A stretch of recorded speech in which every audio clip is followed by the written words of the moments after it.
학교를 보면 뭐 빠르면 중학생들도 그렇지만 늦어도 고등학생이 되면 대부분 학교에서 태블릿 PC를 씁니다. 태블릿 PC가 뭐냐? 제가 들고 있는 이런 게 태블릿 PC입니다.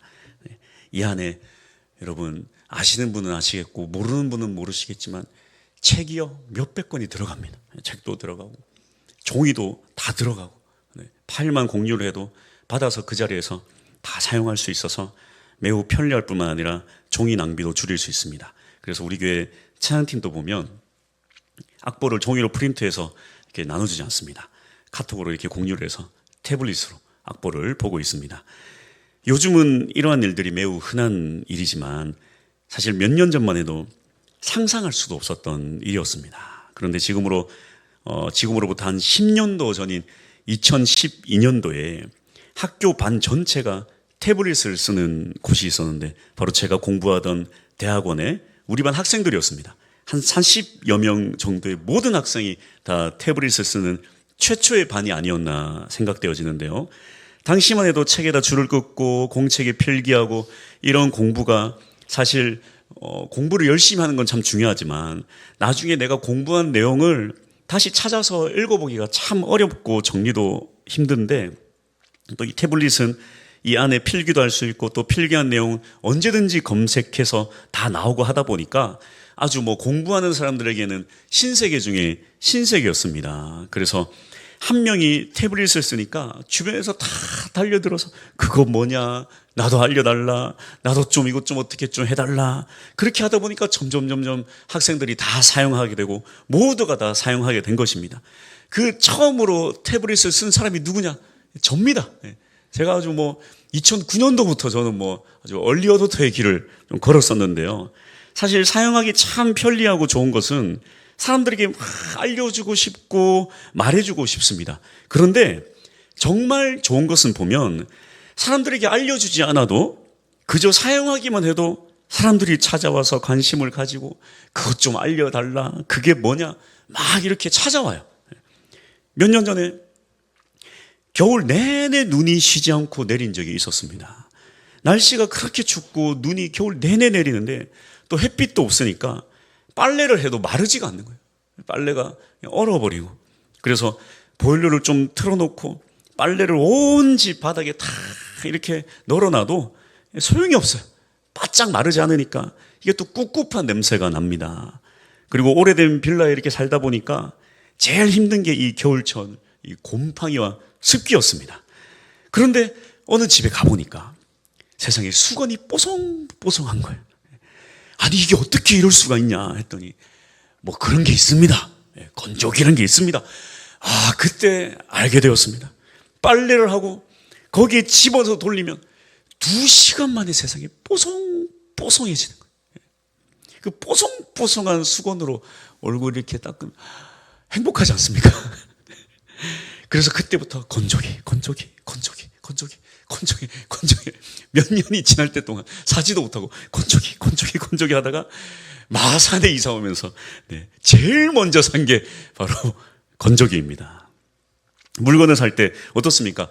TV에 아무리 광고를 하고 좋다고 해도 잘 안 팔려요. 그런데 주변 사람들이 쓰는 걸 보고 이야 그거 진짜 좋다 이렇게 확신이 들면 그 물건 반드시 사게 되었습니다. 그래서 광고의 가장 좋은 효과는 바로 무엇인가? 옆 사람입니다.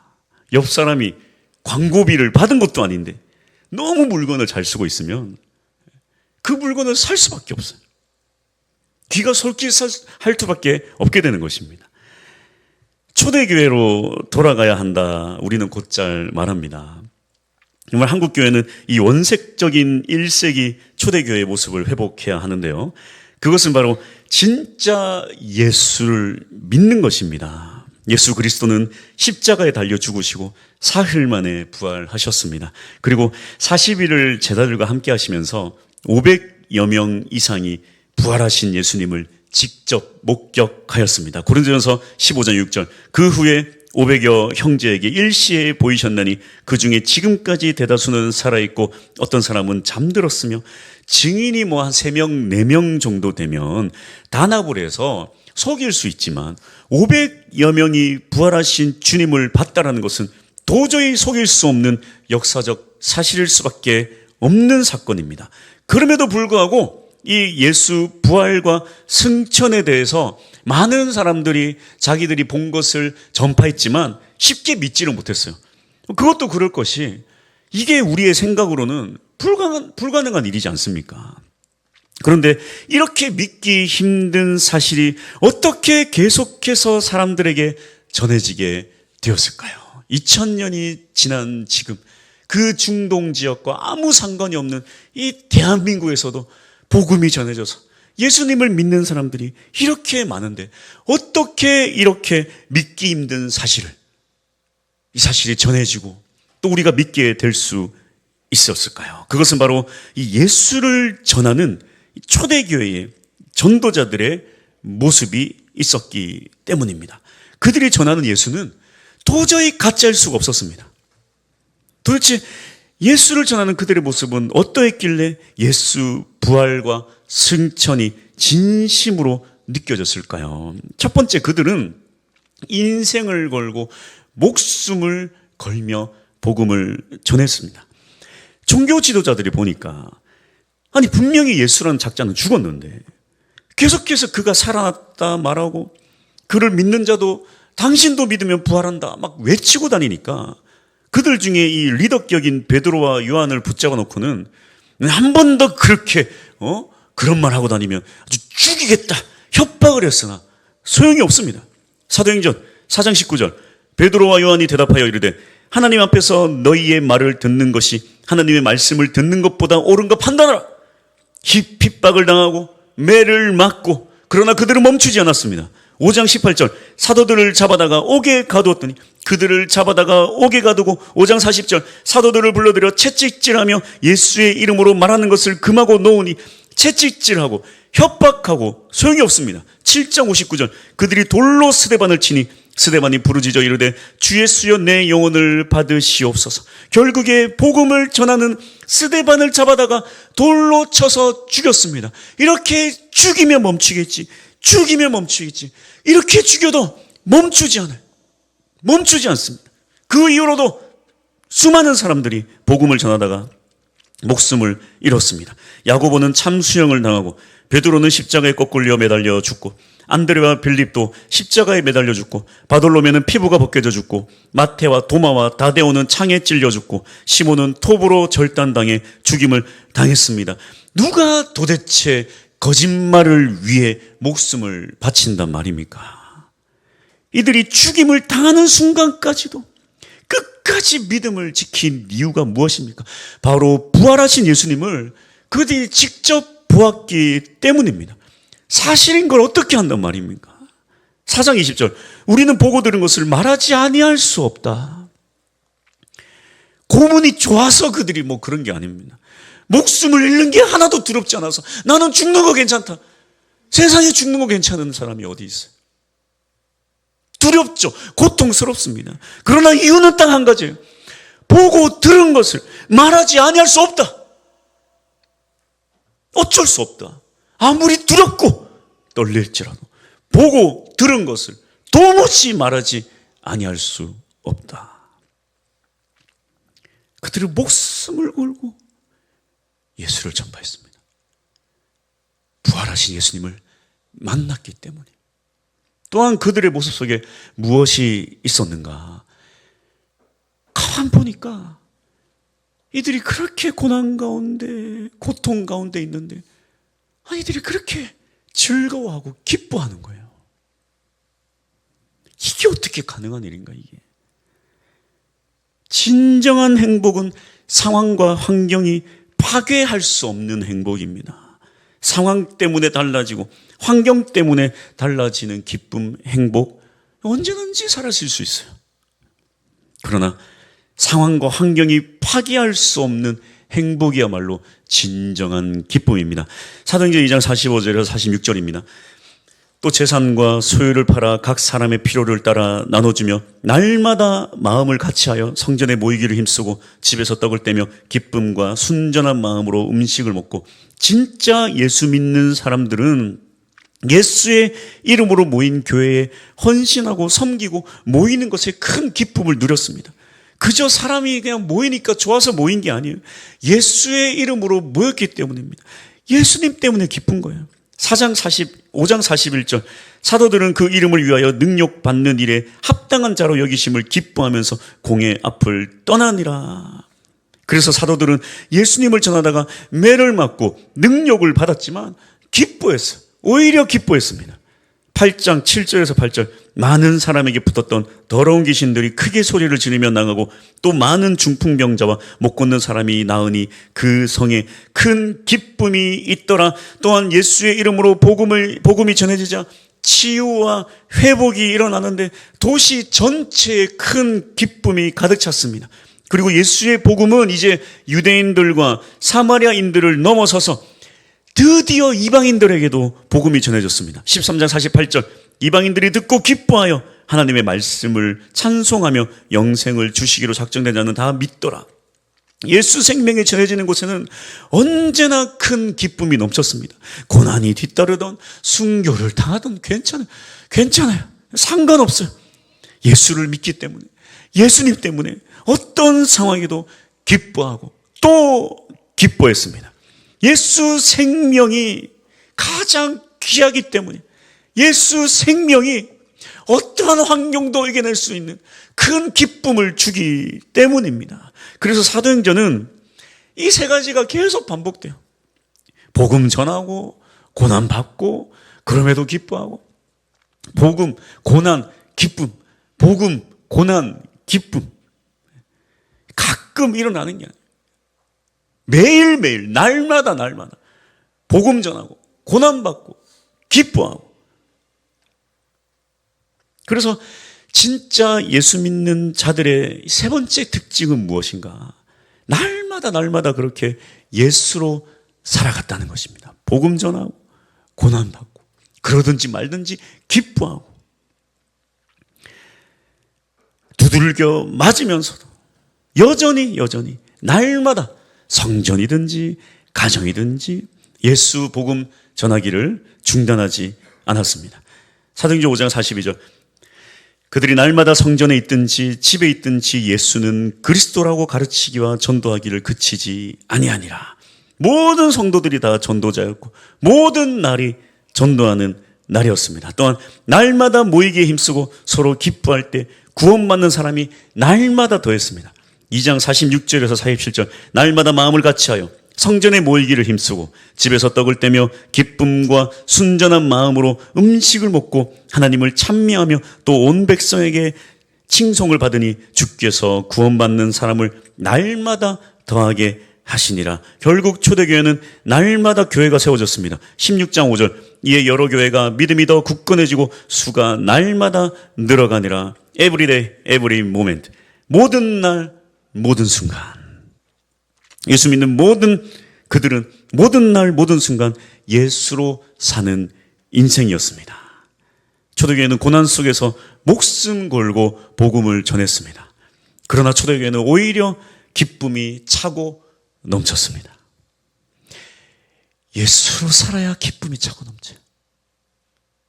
예수를 잃어버리니까 기쁨도 잃어버려요.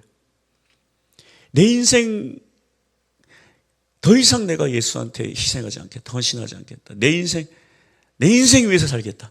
기쁨이 찾아올 것 같죠. 내 인생 위해 살아봤자 기쁨 하나도 없어요. 예수 안에 기쁨이 있습니다. 예수를 잃어버리면 기쁨도 잃어버려요.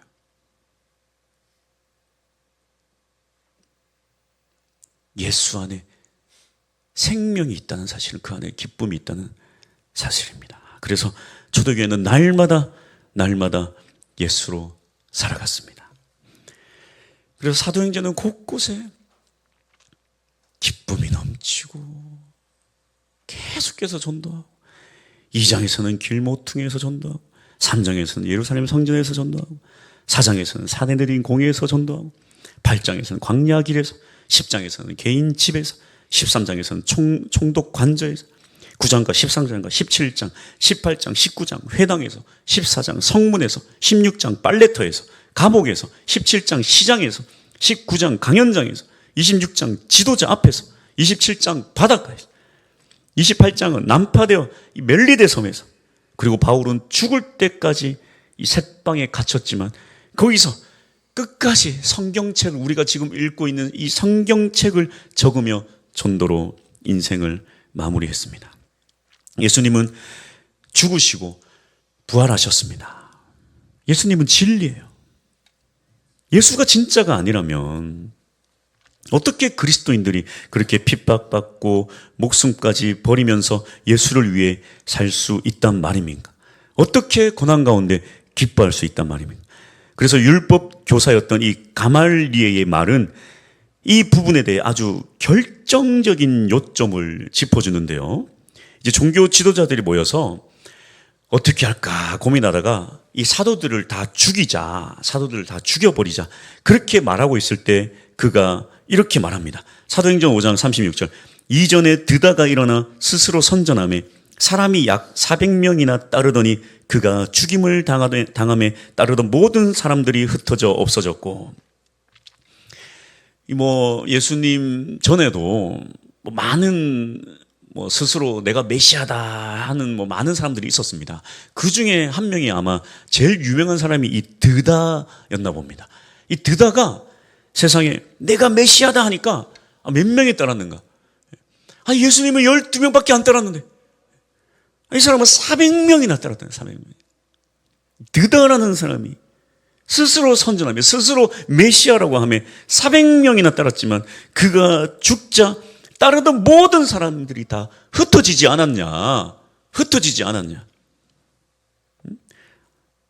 리더가 죽었는데 누가 똘똘 뭉쳐서 리더의 목숨 걸면서 그렇게 하겠냐? 걱정하지 마라, 걱정하지 마라. 38절에서 39절. 이제 내가 너희에게 말하노니 이 사람들을 상관하지 말고 버려두라. 이 사상과 이 소행이 사람으로부터 났으면 무너질 것이요. 만일 하나님께로부터 났으면 너희가 그들을 무너뜨릴 수 없겠고 도리어 하나님을 대적하는 자가 될까 하노라 하니, 이 예수를 따르는 사람들도 마찬가지 아니겠는가? 예수가 죽었는데 이 사람들이 부활했다고 막 말하고 다닌다. 이게 만약에 사람의 일이면, 그들이 거짓말이면 다 무너지고 이 사람들 다 흩어지겠지만, 그러나 이들의 말대로 진짜 이 예수란 자가 부활했다면 너희는 그들을 무너뜨릴 수도 없을 것이고 오히려 하나님을 대적하는 자가 될 것이다. 만일 예수 부활이 가짜라면 어떻게 목숨을 걸 수 있겠는가? 어떻게 이들이 이렇게 목숨을 걸고 복음을 전할 수 있단 말인가? 그럴 수 없다라는 것입니다. 그래서 프랑스 철학자인 블레이즈 파스칼은 이렇게 말했습니다. 사도들은 자신들의 가르침이 참되다는 것을 증명하기 위해 기꺼이 고통받고 죽임을 맞이했다. 그들이 부활을 직접 목격하지 않았다면 목숨을 걸 이유가 없었을 것이다. 사람은 거짓말을 할 수는 있지만 거짓을 위해 죽지는 않는다. 거짓을 위해 목숨 걸 사람은 아무도 없습니다.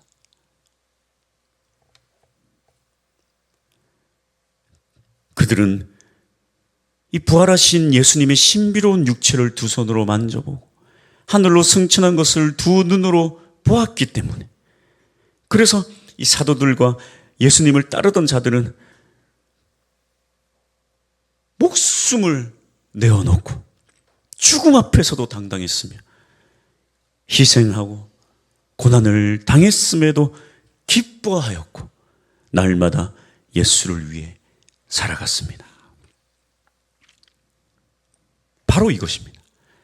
초대교회가 그 모진 환난에도 크게 부응할 수 있었던 것은 예수를 위해 기꺼이 희생하면서도 기뻐하는 그들의 모습 속에서부터 세상 사람들이 진리를 발견했기 때문입니다. 교회를 한 번도 안 다녀본 사람이 내가 한번 교회를 다녀봐야 되겠다 이렇게 결심하는 가장 큰 이유가 있다고 합니다. 과연 무엇 때문일까요? 설교 때문일까요? 찬양 때문일까요? 건물이 좋아서일까요? 전부 아닙니다.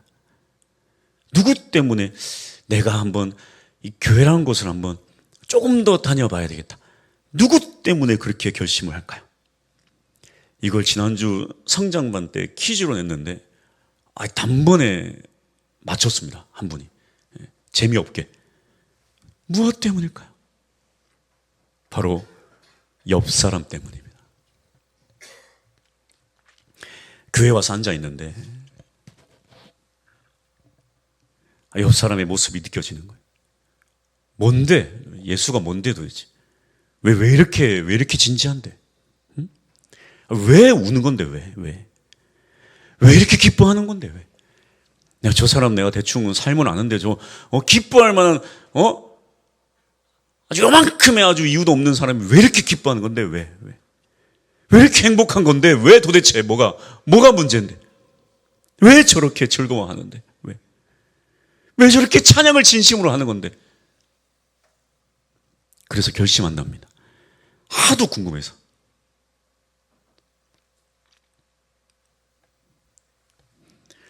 사실 저는 이 사실을 알고 적잖이 충격을 받았습니다.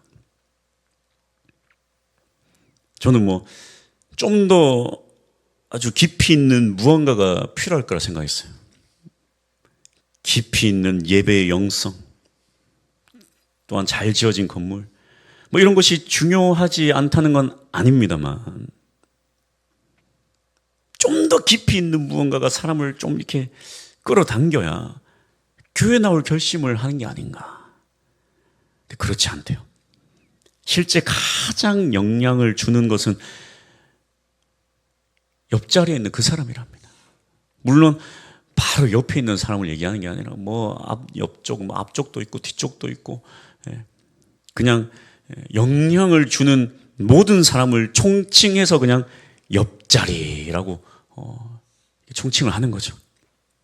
이 사실을 깨닫고 나니까 생각이 복잡해졌습니다. 내 삶을 한번 돌아보게 되었어요. 나의 예배는 어떠했는가? 나의 어떤 무미건조한 예배의 표정과 생각들과 예배 시간임에도 불구하고 예배와 무관한 나의 많은 행동들, 또 내 삶은 어떠했을까? 내가 예수를 믿는다면서 맨날 죽겠네 불평하며 온갖 세상 모든 짐은 내가 다 짊어지고 살지는 않았는가? 그래서 누군가에게는 내 삶이, 내 예배가, 나라는 사람이 진짜 그리스도인으로 비춰지지 않았을 수도 있겠구나. 여기까지 생각이 미치니까 참 마음이 어려웠습니다. 나는 얼마나 예수에게 진심이었는가.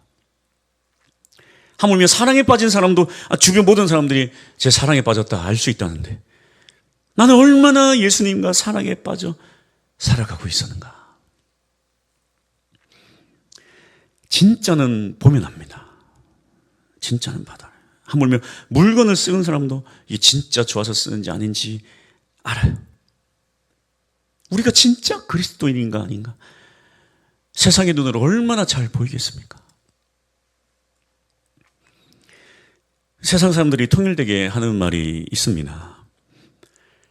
교회를 다니는 줄 알면서 전도를 하지 않으면 칭찬을 해요. 처음엔 칭찬을 합니다. 아유, 저 사람은 귀찮게 안 해서 참 좋다. 칭찬을 한대요. 참 저렇게 교회 다녀야 돼요. 막 난리치고 아주 힘들어. 처음에는 칭찬 안 돼요. 귀찮게 안 하니까. 하지만 시간이 꽤 지나면 뭐라고 하는지 압니까? 저 사람 가짜야. 야, 나한테 교회 가자는 말 아무도 안 하더라. 야, 그 교회 가짜니까 그러지. 그렇게 말해. 가족들은 안 그런 줄 아세요? 예수 안 믿는 가족들.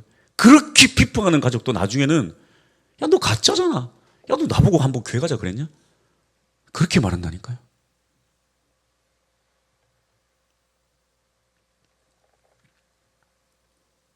진짜는 진짜고 가짜는 가짜입니다.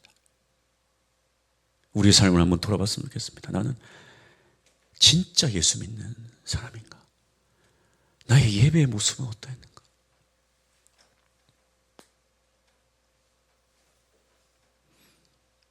저도 반성을 많이 합니다. 목회자가 얼마나 가슴이 식어서 사는 줄 아세요? 한 번씩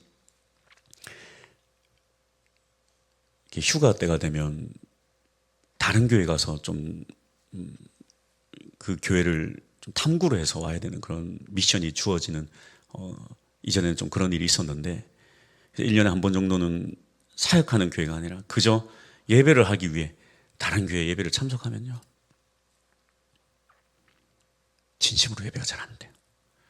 내가 목회자니까, 내가 예배를 인도하니까 찬양 뜨겁게 하고 기도와 눈물 흘리지, 내가 아무도 보지 않는 다른 곳에서 예배하잖아요. 그때 진실이 드러날 때가 많더라고요. 회개하는 겁니다. 나는 과연 예배자인가? 나는 정말 예수를 위해 주님 앞에 찬양했는가? 정말 지금 내 삶은 예수 기쁨이 가득한가? 진짜와 가짜는 누가 봐도 보입니다.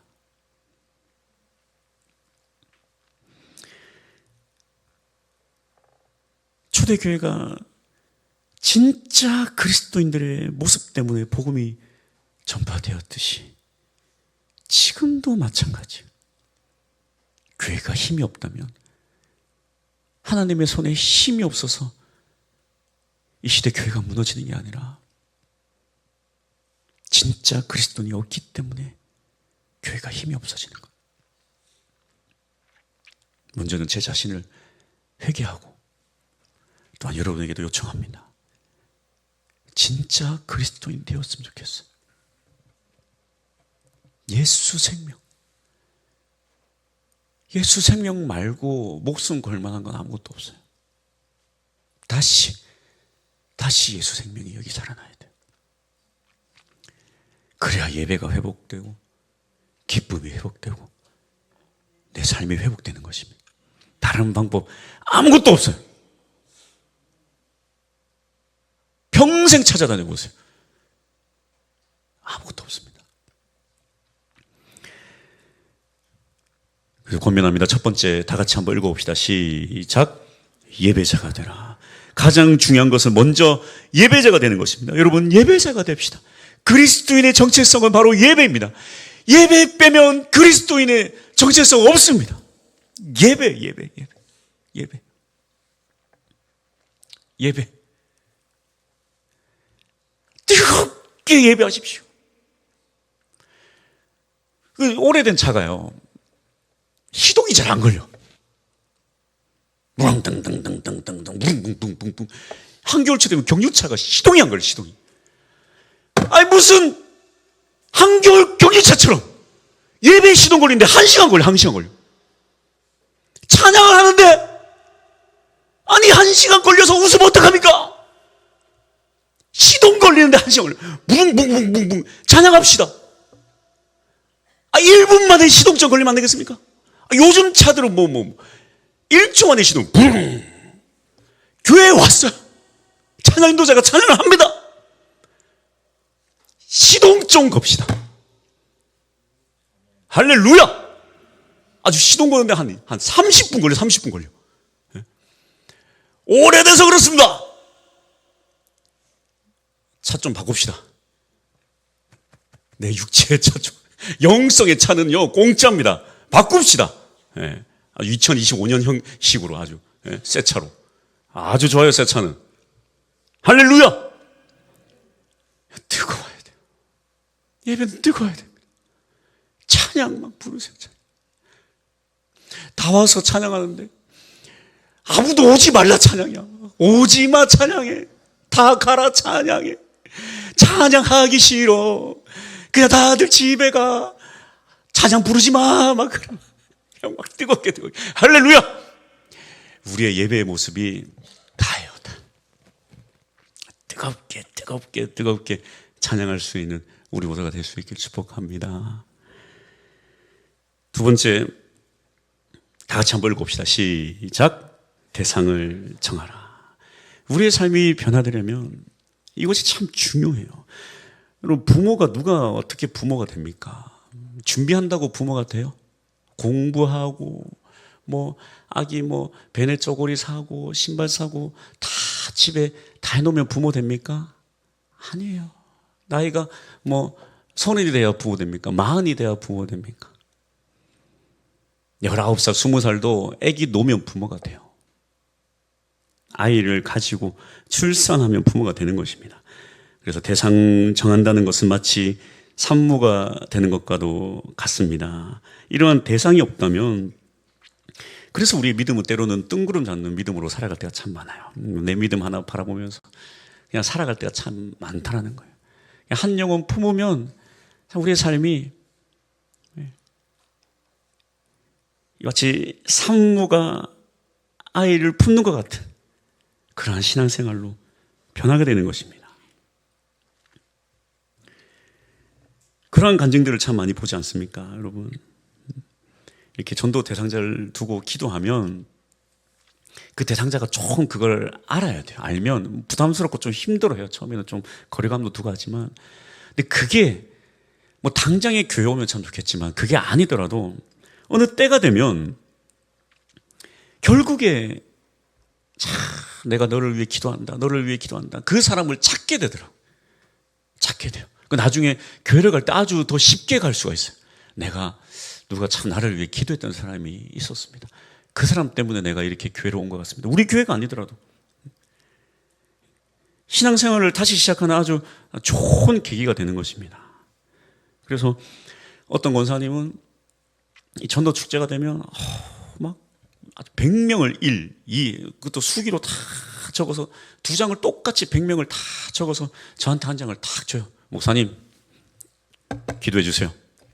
목사님 얼마나 기도에 따라서 여기서 몇 명이 오는, 저한테 그런 얘기하니까 얼마나 부담되는지 몰라요. 기도 많이 하면 한 30명, 적게 하면 막 금식하면 50명 막 그러니까 제가 그래서 매년 사실 금식했었습니다. 얼마나 부담되는지 몰라요. 근데 그 부담이 여러분 은혜입니다. 그래서 여러분 이 대상을 정하고 반드시 기도할 수 있는 우리 모두가 될 수 있기를 축복합니다. 세 번째, 그래서 다 같이 한번 읽어봅시다. 시작. 품고 기도하라. 태신자를 품어야 우리가 기도할 수 있어요. 여러분 온 세상을 두고 기도하는 건 기도를 안 하겠다는 거예요. 식사도 몇 시에 모여서 밥 먹읍시다 해야 식사를 하는 거지. 우리 언젠가 만나요? 안 만나겠다는 거예요. 대상자도 마찬가지예요. 그냥 온 세계를 위해 기도합니다. 안 한다는 거예요. 안 한다는 거예요. 한 사람 품고 기도를 해야 돼요. 근데 여러분 놀라운 것은 그 사람을 품고 기도를 하면 내가 그 사람을 위해 기도하는 것 같지만 사실 그 기도가 제일 먼저 누구를 살리냐면 바로 나를 살립니다. 이게 바로 전도의 기적이에요. 아이를 출산하면 부모가 그 아이를 살리는 것 같지만 그 아이가 부모를 살려요. 그 아이가. 이렇듯 이 예수 생명은 나에게 사실 가장 큰 축복입니다. 그래서 제가 금체로도 말씀드렸다시피 위의 것을 찾고 예수로 사는 것은 흉내만 내도 거기에 기적이 있고 거기에 능력이 있고 거기에 은혜가 있습니다. 내가 좀 살아야 되겠다. 여러분이 살 수 있는 방법은요 바로 이거밖에 없어요. 이거밖에 없어요. 교회도 한 영혼이 새로 오면요 교회가 확 달라집니다. 온 성도님들 정신이 뻗쩍 들어요. 뻗쩍 듭니다. 정신이. 새로운 아무도 없으면 그냥 하다가 새로운 사람 오면 아이를 처음 품에 안는 부모처럼 막 어찌할 줄 몰라. 그게 기쁨이고 그게 생명이고 그게 능력이고 그게 나를 살립니다. 할렐루야. 이를 위해 달려나갈 수 있는 우리 모두가 될 수 있길 축복합니다. 우리 찬양합시다.